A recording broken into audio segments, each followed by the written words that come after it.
In Bihar, a 3-kilometer concrete bridge spanning the Ganges River simply gave way. Thousands of tons of steel and pavement tore loose and plunged into the water below. This collapse occurred in the middle of a historic national construction boom. Across India, thousands of miles of new highways and transit corridors are being erected, framed by global summits and government promises of rapid modernization. Projects like the Bundelkhand Expressway in Uttar Pradesh, a nearly 15,000 crore rupee, 296-kilometer stretch of asphalt, are presented as the physical proof of this rapid progress. Yet 5 days after the Prime Minister inaugurated that expressway, heavy monsoon rains tore deep ravines straight through the new pavement. In New Delhi, a 777 crore transit tunnel built to showcase flawless infrastructure for the G20 had to be shut down after groundwater completely overwhelmed its concrete walls. When freshly poured concrete disintegrates on contact with rain, the weather reports only tell half the story. The frequency and scale of these failures suggest a flaw that goes far deeper than a single storm. Away from the ribbon-cutting ceremonies, everyday citizens navigate a crumbling reality. Public roads routinely dissolve into hazardous, water-filled trenches. This bar chart visualizes the official count of pothole-related fatalities between 2020 and 2024.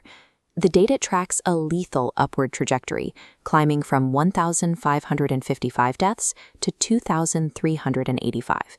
In just 5 years, nearly 10,000 lives were lost to failing road surfaces. Highlighting the data subset for Uttar Pradesh reveals a grim concentration of this danger. This single state accounts for 5,127 of those fatalities, more than half of the entire national total. At the same time, state police reports from massive regional networks like Andhra Pradesh and Bihar record exactly 0 road crashes or injuries caused by potholes during that exact same 5-year period. A mathematical impossibility in crash data reporting does not fix a fractured highway. Erasing the fatalities from official records serves one explicit purpose: ensuring no local civic body or private contractor is held legally responsible when a road caves in under a commuter. To find out how billions are spent to produce lethal roads, we turn to the Comptroller and Auditor General. Their exhaustive financial audits track the money before the concrete is ever poured. This visualization maps the financial execution of the Dwarka Expressway. The cabinet originally approved a baseline construction cost of 18.2 crore rupees per kilometer. The final expenditure reached an astronomical 250.77 crore rupees per kilometer. The justification for this 13-fold increase lies in the engineering choices. The government already possessed a 90-meter-wide corridor of flat land, sufficient for a 14-lane surface highway. Instead, the developers opted to build an 8-lane elevated structure entirely off the ground. In response to the audit, the Road Transport Minister publicly rejected the data, dismissing the auditor's calculations as a gross misrepresentation of facts. Shortly after the report was presented to Parliament, the 3 senior audit officers responsible for exposing the Dwarka Expressway's financial irregularities were abruptly transferred out of their posts. The silencing of independent auditors, paired with budgets that multiply 13 times over, suggests these financial blowouts have become an integral part of how these projects operate. The National Highways Authority of India is the central agency responsible for issuing and regulating these massive contracts. But enforcement operations by the Central Bureau of Investigation reveal exactly how that regulation operates behind closed doors. In Nagpur, federal investigators intercepted a 20 lakh rupee cash transaction between a private construction conglomerate and senior NHAI project directors. The money was paid to explicitly expedite the clearance of pending bills for the Outer Ring Road project. This pattern repeats nationwide.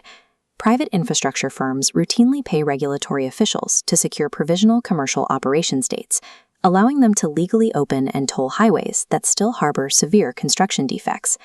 By purchasing the silence of safety inspectors, contractors lock substandard concrete, poor soil compaction, and faulty design parameters directly into the physical structures. Return to the construction sites, and the landscape of failure makes perfect sense. Every massive pillar and uncompleted girder is the physical output of an ecosystem where quality control has been actively bought out. The results are severe physical anomalies. Flyover spans in Mumbai built at different heights that refuse to align. brand new transit tunnels requiring millions in chemical injections just to hold back groundwater, and bridges in Bihar collapsing into the river 3 separate times before they are even finished. The government presents sleek digital master plans promising perfectly synchronized development. On the ground, municipal bodies frequently cut open freshly paved highways to install forgotten utility lines, instantly destroying the road's structural base. This is the infrastructure gap, the fatal discrepancy between high-tech promises drawn up on paper and the rapid, inevitable decay of the physical roads.